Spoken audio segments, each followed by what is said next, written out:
So let me show you how to do something a little bit differently than you're probably doing it now. And not only is it much more productive and much more profitable to the practice, but it's also much easier. So we're going to push the Make It Easy button here, and let me show you how to fill your schedule when you have a canceled appointment. So here's our appointment for today. Nice and productive there, only 3 patients. But bad news, this patient called, Mickey Mouse called this morning and had to break his appointment. Damn. Okay, so we're going to go up there to break appointment. It gives me some options.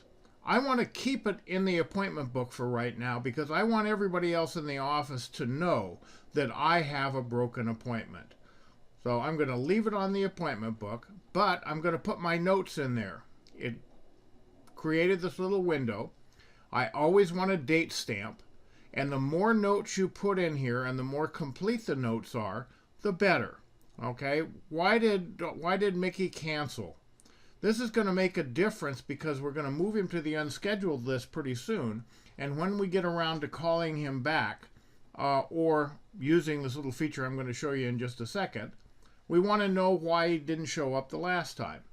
Okay, so I put everything in there, including signing him, putting my initials in there. All right. Now, what am I going to do? I got that big hole in the schedule. I can hurry up and call a whole bunch of people and see if I can fill it, but let me show you an easier way.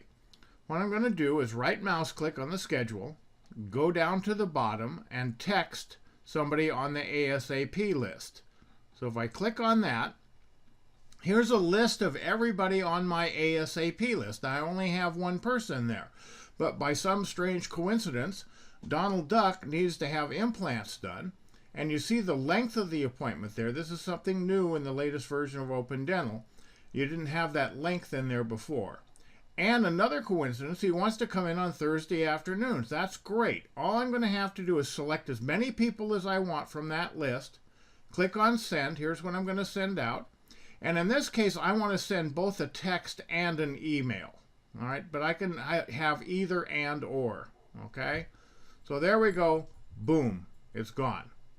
Okay, now where did that go? I'll show you in just a second. First of all, now we want to send this to the unscheduled list. And we always want to go to the unscheduled list with this because we want to be able to call that patient.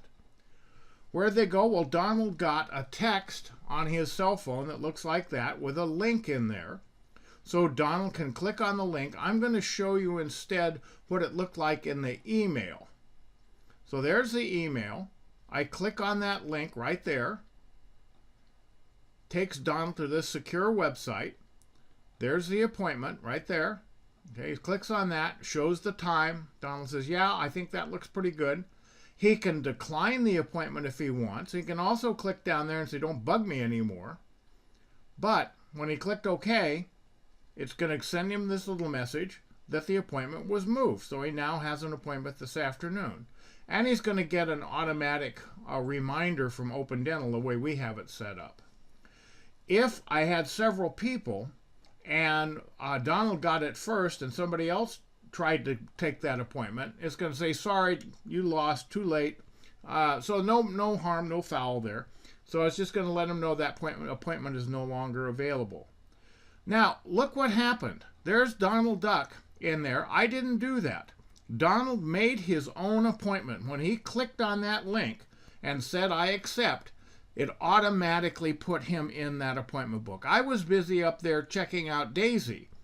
Okay, Donald took care of filling my appointment book for me.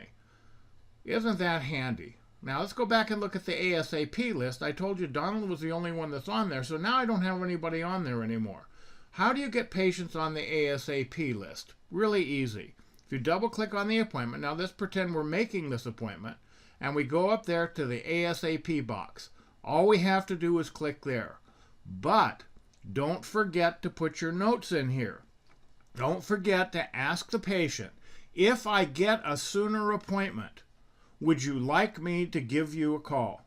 And the patient says, yeah, okay. In which case you can also say, now we got you like Thursday afternoons. Are there any other times that will be good for you? So let me show you one other thing here when it comes to making recall appointments and using the ASAP list for recalls. if we look at Donald's appointment out here and double click on it, and we asked him, remember, if I get a sooner appointment, would you like me to contact him? And he said yes. And so we click the little ASAP box. And then we go down here and we've got the time that he prefers, Thursday afternoon. But because this is a recall appointment, I want to do one more thing. I want to go down here and put due. And I want to put the date that his recall is due, because I don't want to pull him into the schedule sooner if he has insurance, and I'm going to violate the 2 and 12 or the 1 and 6 rule. So we need to put in the date that Donald is actually due for that recall and make sure I don't pull him in before that date. Well, how do I get that information? How do I know that? Let me just say OK here, and we'll go up to the family module and we'll click on the recall section, and right here we can say Donald is due for his perio recall on 4/12/18. Okay, that's 4 months and 1 week. That's what the timer says.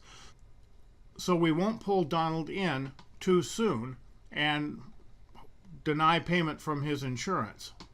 Now, this isn't so much of a problem with perio recalls, but it certainly is a problem with profis. All right, so now we can go back to the appointment and put right there 4/12/18, and make sure my initials are in there. So now when I look at that on the unscheduled list, on the ASAP list, go in and look at that. I've got that information in there about when that recall is due. So I got Thursday afternoon, but I also know when that recall is due. So when you're doing recall appointments, very important that you put both those pieces of information. You only need the one piece of information, the patient preferences as to when they'd like to come in, if you're doing the ASAP list for doctor's appointments.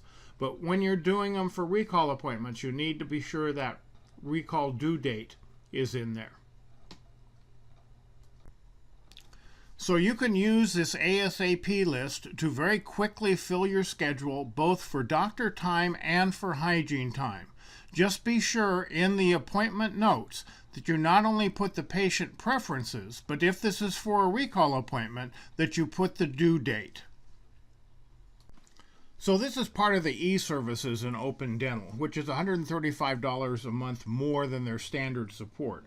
However, if you fill just one appointment with this feature, you just paid for it for the whole month.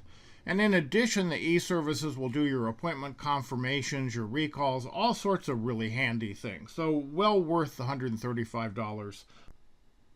When it comes to scheduling and keeping your appointment book full, this is a real game changer. This is the way to do it with modern software. This is so much better than spending your time calling or texting people.